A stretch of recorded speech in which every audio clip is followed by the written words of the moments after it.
الله لا إله جور لا إله إلا الله لا إله لا إله إلا الله محمد رسول الله সকলেই বলুন সাল্লাল্লাহু আলাইহি ওয়াসাল্লাম। ঐতিহ্যবাহী রাজবাড়ী জেলার অন্তর্গত সূর্যদিয়া দাখিল মাদ্রাসা সংলগ্ন জামে মসজিদ ও যুব সমাজের উদ্যোগে আয়োজিত আজকের এই প্রথম বার্ষিকী ঐতিহাসিক তাফসীরুল কোরআন মাহফিলের সম্মানিত সভাপতি জনাব হাজী মোহাম্মদ আবুল কাসেম সাহেব, আমরা তার জন্য দোয়া করছি আল্লাহ পাক তাকে যেন হায়াতে তয়্যিবা দান করে দ্বীনের জন্য কোরআনের জন্য কবুল করেন, বলেন আমিন। আরো জোরে বলেন আমিন।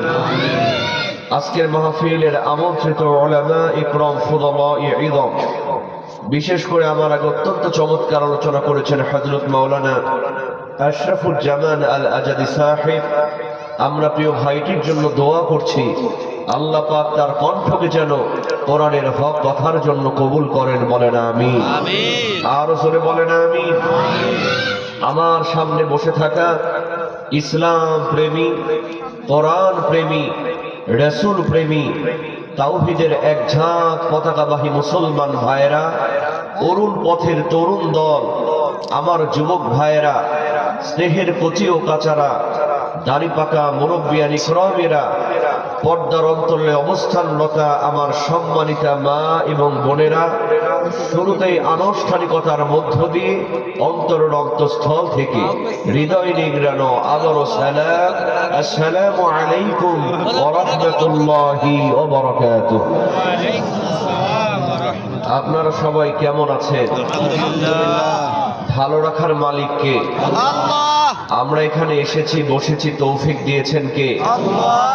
আল্লাহ পাক কি সবাইকে কবুল করেছেন? এত সুন্দর আয়োজন, এত সুন্দর প্যান্ডেল, কিন্তু আমার মনে হচ্ছে এই এলাকার 10% লোক কোরআনের ময়দানে আসে নাই, ঠিক কিনা? বলবেন যে হুজুর প্রচন্ড শীত পড়েছে। বাজার এই মুহূর্তে আপনার আমার যদি মৃত্যু হয়ে যায়, ওই অন্ধকার কবরে লেপ কাঁথার ব্যবস্থা থাকবে? গরম পানির ব্যবস্থা থাকবে? একটা পাতলা সাদা কাফনের কাপড় পরে অন্ধকার কবরে যেতে হবে, কথা বলেন ঠিক কিনা?